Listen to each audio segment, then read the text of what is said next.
Assalamualaikum warahmatullahi wabarakatuh. Kita kembali berjumpa dalam saluran Dr. Sabto's Corner. Mungkin dari para viewer semua pernah mengalami ketika kita sedang mengendarai kendaraan kita, tiba-tiba di belakang kita ada ambulans yang ingin minta jalan supaya diberikan prioritas. Atau mungkin bahkan ada dari viewers juga yang pernah mengalami ketika harus dievakuasi dari rumah kita atau dari tempat kejadian kecelakaan untuk dibawa ke fasilitas kesehatan. Pernahkah kita berpikir bahwa ada driver, ada supir ambulans yang membawa, yang tentu bukan hanya sekedar ambulans, yang tapi juga mahir membawa kita sampai ke fasilitas kesehatan yang kita tuju. Untuk itu sekarang kita telah hadir di acara ini Pak Andi. Ya. Pak Andi ini salah seorang driver dari ambulans. Terima kasih Pak Andi sudah datang di acara ini. Sudah berapa lama Pak Andi membawa ambulans ini? Saya sih dok hampir 5 tahun ya membawa ambulans di rumah sakit. Sudah 5 tahun. Sebelumnya apa? Sebelumnya sih driver biasa aja, driver pribadi. Oke, nah jadi apa tuh bedanya yang driver yang mobil pribadi dengan mobil ambulans? Apakah ada perbedaan khusus? Ya ada sih dok, pasti ada. Yang namanya driver ambulans itu harus ada sertifikat dari 119. Oh jadi sebelum itu ada tesnya dulu? Ada tes. Dan yang memberikan adalah 119. 119. Iya. Bapak harus menjalani pendidikan dulu atau bagaimana? Training. Di training berapa lama? 3 hari. Selama 3 hari, kemudian ada tesnya. Ada tesnya. Baru kemudian diberikan sertifikat untuk bisa membawa ambulans. Iya betul. Baik, nah terus kalau dari Bapak kerja di rumah sakit? Iya betul. Nah dari rumah sakit selain ada sertifikat, apakah ada juga pendidikan lain yang dijalani atau cukup dengan sertifikat itu saja? Paling kalau dari rumah sakit tambahannya tiap tahun dia mandatory. Mandatory itu artinya? Mandatory BLS. Oh jadi harus setiap tahun dilatih untuk melakukan BLS. BLS itu singkatan dari Basic Life Support, kalau bahasa Indonesia adalah bantuan hidup dasar, di mana setiap orang dilatih untuk bisa melakukan resusitasi, apakah memberikan nafas buatan atau juga melakukan pijatan pada jantung. Sebetulnya pendidikan ini dilakukan untuk semua orang, terutama orang-orang awam, apalagi driver ambulans. Ya Pak? Iya betul. Jadi setiap tahun ya Pak ya? Iya setiap tahun. Nah ambulans itu sendiri, apakah harus ada spesifikasi khusus itu untuk ambulansnya? Spesifikasinya sih paling sih cuman SIM, kalau SIM-nya SIM B. SIM-nya SIM B. Kalau untuk kelengkapan dari ambulansnya, apa saja yang harus ada di dalam ambulans? Hampir semua sih dok, itu 50 item. Ada 50 item? 50 item, alkes ya? Alkesnya? Iya. Termasuk itu alkesnya, belum lagi obat-obatannya ya Pak? Obat-obatan di UGD. Dari UGD, jadi obat-obatan di UGD ketika ada panggilan baru diambil untuk dibawa. Baik, nah untuk kualitas, gimana kita bisa mempertahankan kualitas? Apakah ada pengecekan rutin? Iya, berkala. Setiap apa Pak? Setiap satu shift. Satu hari ada berapa shift? 3 kali.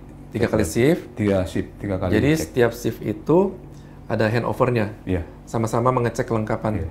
Dan itu yang mengecek siapa? Bapak atau ada orang lain khusus yang mengecek? Saya sendiri. Jadi setiap driver harus mengecek. Terus baru dilakukan serah terima kepada petugas berikutnya. Iya, 3 kali sehari. Gimana tuh dalam 1 minggu itu Bapak dapat berapa pagi, berapa siang, berapa malam? Biasanya sih kan berempat, shift 1, shift 2, shift 3, yang satu libur. Satu libur. Kemudian besoknya? Kalau untuk yang pagi digilir per bulan, dok. Oh, per bulan. Iya, per 3 bulan. Oh, jadi yang diatur yang sore dan malam. Iya. Oke. Nah, misalnya sekarang hari ini dinas malam, besoknya Besok lepas. Kalau udah 2 malam lepas. setiap 2 malam Lepas. 1 hari lepas. Nah, bagaimana Bapak ngatur waktu Bapak supaya Bapak bisa istirahat yang cukup, terus supaya bisa tetap prima dalam mengendarai mobil. Kalau misalnya dinas malam, kapan istirahatnya? Ya siang. Ya, Siang lakukan tidur iya, siang. pulang. Ya. Malam itu sampai jam berapa? Malam masuk jam 10, Jam 10, pulang jam 8 pagi. jam 8 pagi. Kira-kira sampai rumah jam berapa tuh, Pak? Jam 9 lah. Jam 9. Terus Bapak apa? Langsung sarapan terus tidur atau nanti siang baru istirahat? Langsung istirahat sih. Tapi nanti untuk misalkan kita mau sholat apa mau makan, ntar kira-kira jam 1, jam 2 gitu. Jadi habis sarapan terus Bapak langsung istirahat tidur. Iya, istirahat. Nanti terus sholat, bangun untuk sholat siang, zuhur. Kemudian ada istirahat lagi atau enggak? Istirahat lagi. Istirahat lagi. Iya. Supaya bisa cukup istirahatnya Jam sore. malam nggak ada masalah. Iya. Oh, baik. Nah, terus ada nggak pengalaman yang menarik selama Bapak bertugas sebagai supir ambulans? Ada sih, dok. Ada. Biasanya sih kalau yang pengalaman begitu sih paling ya orang yang nggak mau minggir gitu kan. Jadi kalau kita bawa mobil ini, minta jalan nggak dikasih sama yang di depan kita. Iya. Terus gimana Bapak ngatasinnya? Di klakson aja pakai Sampai klakson. minggir? Sampai minggir. Alhamdulillah mau ya? Mau. Oh, syukur. Klaksonnya Alhamdulillah. kenceng sih soalnya. Baik. Nah, ini kan masih masa pandemi. Pernah nggak mengevakuasi pasien-pasien dengan COVID? Hampir setiap hari, dok. Hampir setiap hari ya? Hampir setiap hari. Itu biasanya gimana prosedurnya? Jadi misalnya ada telepon dari yang bersangkutan, Yang bersangkutan. untuk Pasien. minta dibawa ke rumah sakit. Tapi kita udah tahu belum bahwa itu pasien COVID? Oh, sekarang sih di ini aja. Jadi mau asal menjemput, visit itu harus standarnya SOP-nya harus pakai hazmat. Oh, jadi kita nggak tahu nih pasiennya COVID atau bukan. Iya. Makanya kita mengasumsi bahwa jangan-jangan pasien COVID. Jadi Iya. kita harus melengkapi dulu semuanya dengan perlengkapan APD yang lengkap. Iya, lengkap. Nah, Bapak sendiri pernah terjangkit nggak penyakit COVID-19 ini? Saya sih paling pertama, boleh dibilang paling pertama. Waktu di awal-awal itu? Di awal-awal bulan Maret 2020. Bulan Maret 2020. Waktu itu kalau nggak salah belum ada ya protokolnya gitu ya? Belum ada PPKM, belum ada PSBB. Jadi terus Bapak terkena, pakai gejala nggak? Enggak sih, alhamdulillah enggak, dok. Terus apa yang dilakukan waktu itu? Isolasi mandiri. Isolasi mandiri selama 21 hari. lama juga ya? Ya lama. Kenapa kok bisa sampai lama gitu? Karena nunggu hasil PCR-nya aja 10 hari. Oh, waktu itu kita belum punya ya ngecek. Jadi harus dikirim ke Litbangkes untuk dapat feedback ini positif apa enggaknya atau sudah negatif gitu ya. Iya. Jadi lama juga ya, Pak ya.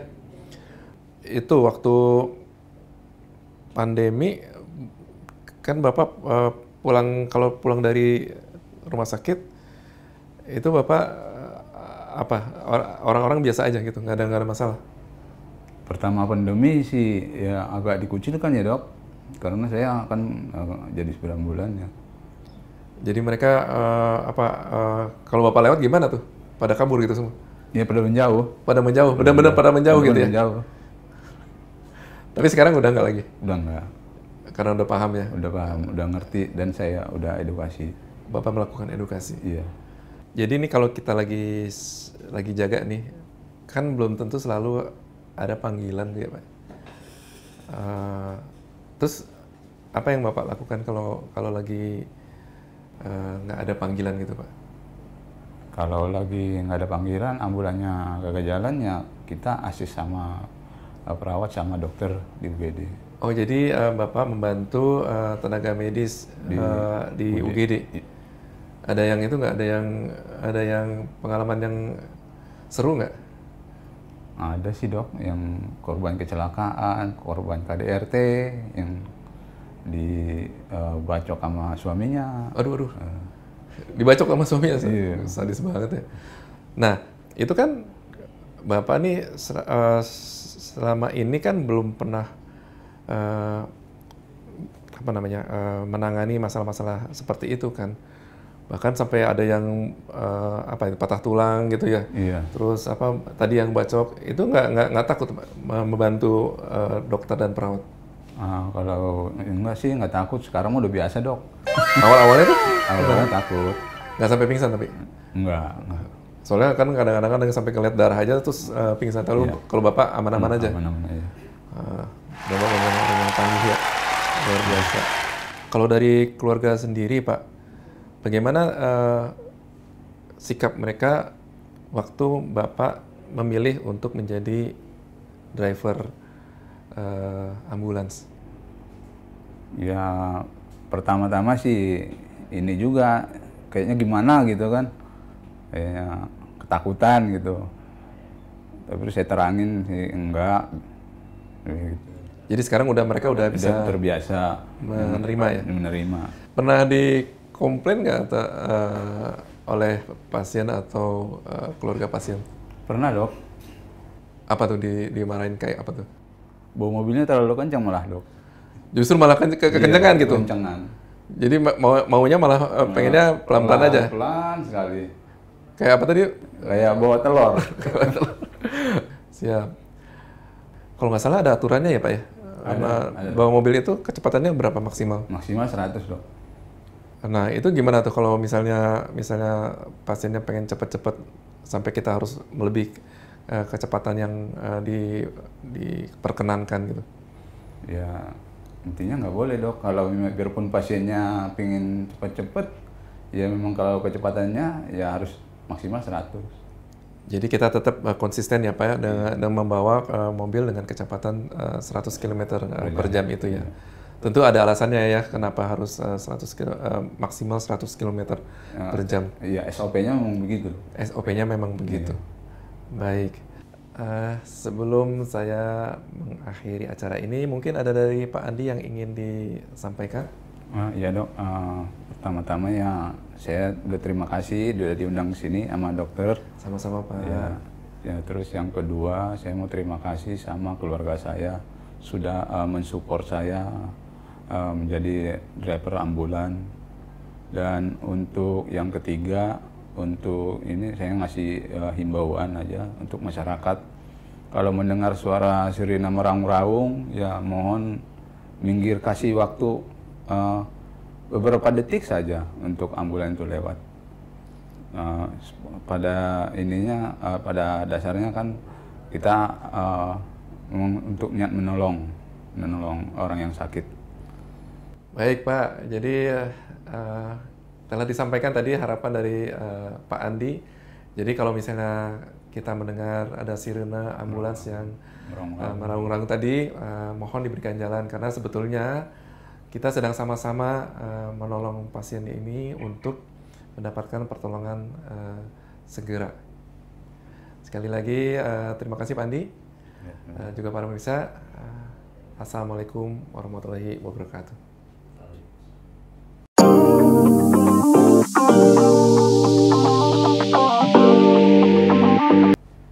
Tadi bunyi apa? Handphone bunyi. Disalin dulu Pak. HP-nya siapa? HP Bapak? HP ini kan HP-nya 2. Oh iya. Yang satu lagi, yang HP operasional ini kayaknya. Mau nggak mau harus bunyi itu ya? Iya.